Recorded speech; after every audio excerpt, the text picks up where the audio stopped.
things we need to survive. Wasn't always easy. In the old days, we had to work hard, and we had to work together. And sometimes it didn't matter how hard we tried.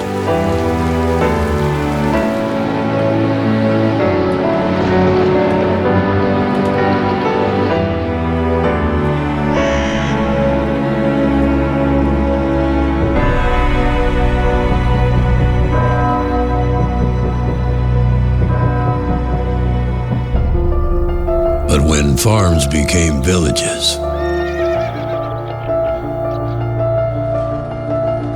and villages became towns,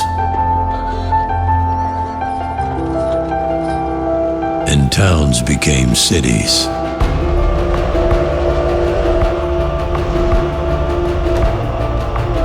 we could stop thinking about making it through the winter.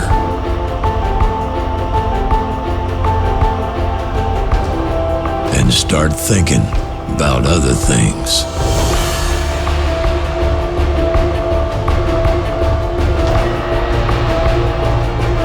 And other places. That's one small step for man, one giant leap for mankind. We ran cables underneath the ocean. Put satellites into outer space. And everybody got connected.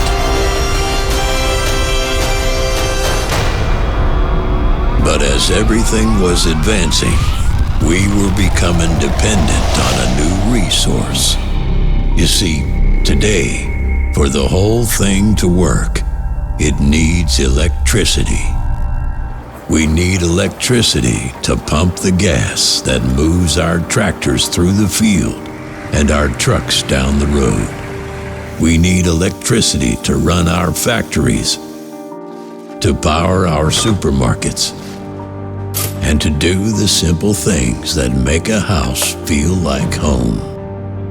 We need electricity to control and pump the water we drink, to synthesize our medicine, put gas into our cars, and to light up all of the handheld modern technology that we've come to depend on.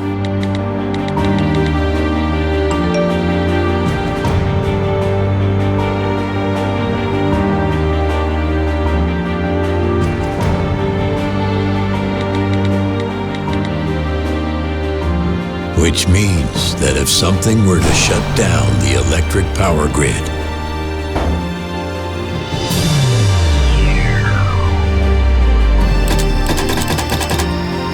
we, the people of the modern world,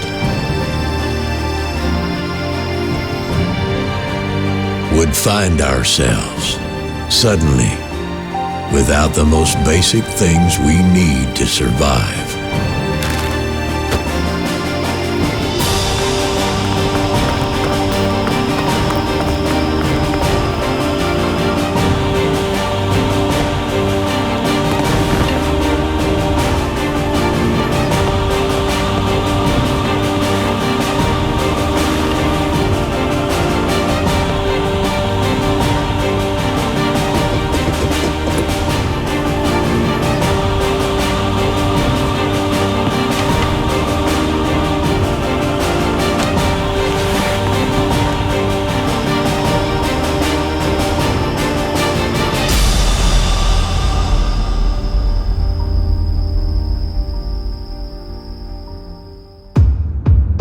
Everybody knows about how we are affected by dangerous weather on Earth. But not many folks know about how we are affected by dangerous weather on the sun. A solar storm is a star quake. It's a powerful burst of energy that comes from the sun.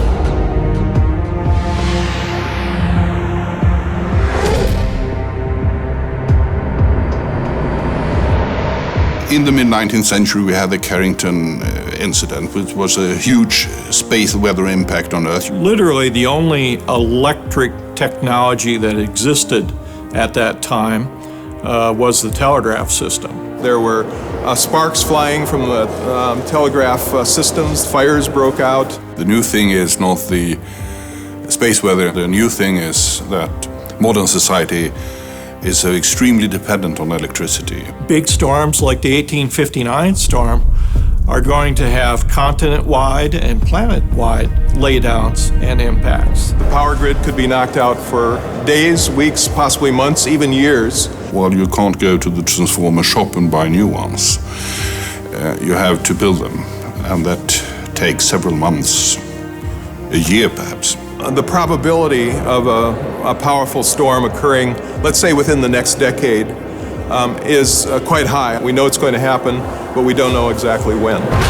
And the sun isn't the only threat to our electric grid.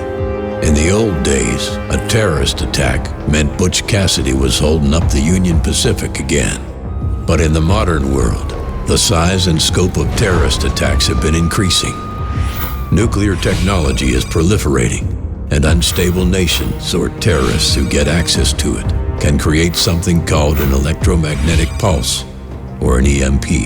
A nuclear EMP is accomplished by detonating a nuclear device 20 kilometers and higher in the atmosphere. The effect of it is much more severe than a normal nuclear attack.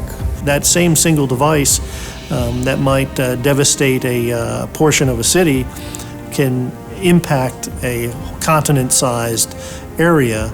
A comparatively small country or comparatively small group could cause massive disruption. If there were an enemy that wanted to bring harm to the U.S., it doesn't take much to bring down the grid using an EMP. By using a single nuclear EMP, our enemies could shut down a large part of our grid. But even without using a nuclear weapon, they could cause serious damage. We now have weapons that can create an electromagnetic pulse, which you can carry around in a suitcase. A non-nuclear EMP, if directed at critical nodes of infrastructure, could also create very unfavorable cascading effects. And our grid can even be attacked without using any physical weapon at all. Theoretically, a terrorist would be able to sit with his or her personal computer in France and take control over the Swedish grid. EMP, space weather, cyber, severe terrestrial weather, earthquakes. We're talking about hazards that could bring down large areas of the power grid for long durations. Societies, as we know them, cannot survive those kinds of outages.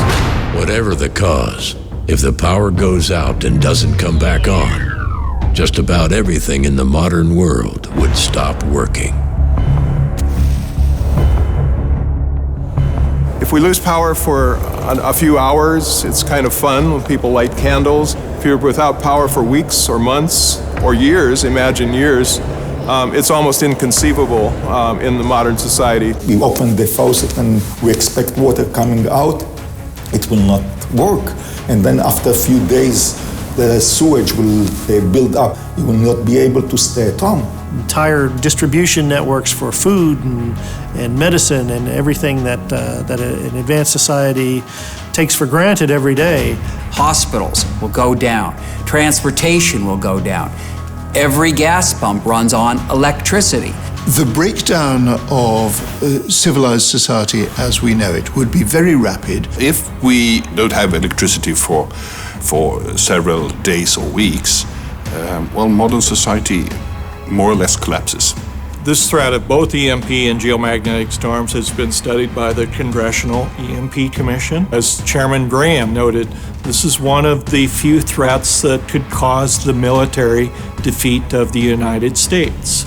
If the EMP Commission is correct, if the reports from DOD, from Federal Energy and Regulatory Commission, National Academy of Sciences, NASA, just to name a few, if those reports are all correct, then this represents a very grave danger to our society and our civilization. There's too much talk about, well, we mustn't worry the people about this sort of thing.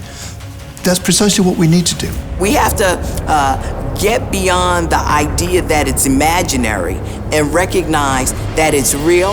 It's always hard to imagine at any one time that our peaceful and ordered existence is going to come under threat. When you look back at those times when they did come under threat, invariably, or almost invariably, they were not predicted long in advance. Throughout history, there has always been a moment in the life of every problem where it was big enough to be seen and still small enough to be addressed. That's the window we're in today. So in the same way we put our minds together to build this new high-tech world, in order to ensure its future, we now need to put our minds together to protect it. To evolve the grid to something that's more survivable, one has to protect the major components. The 10 or 20% of things that we really need to protect. And then, of course, finding the engineering solution to achieve that kind of blocking technology. The government has got to also coordinate so that everybody knows what they're meant to do when one of these events happens. This is not rocket science. It's not fear-mongering. It's being sensible about where we buy down risk against this whole class of threats. We understand the danger. It's fairly forthright to address it. The cost isn't out of range at all. When we went out and started looking internationally, what we found was rather surprising. Some countries have really taken some very significant steps in addressing these. So if we can share information, we're all going to be able to accelerate the process. We need the best ideas from the best minds throughout the world. This is a human-scale problem that needs human-scale solutions. I see great strides in Israel, in the UK, and now in the United States. The Prime Minister of the United Kingdom was asked whether he felt there was anything that had been left out of the national security strategy. The first thing he said was that he was worried about our vulnerabilities to EMP and solar weather. The United States has issued new guidance to the energy utilities. Israel has begun to do some really serious work. We're starting to see the kind of leadership that's needed, but we haven't gotten near the threshold yet that we need to get to. Countries typically are poor at dealing with predicted threats before they hit. When you deal with threats of this magnitude, when you deal with threats that could bring down the foundation of modern society, you cannot tolerate even the first example of the threat. We have to use our imagination. We have to find a way to invest now in the tools that we're going to need when one of these threats happens. This is the only time when those tools can be built and put in place.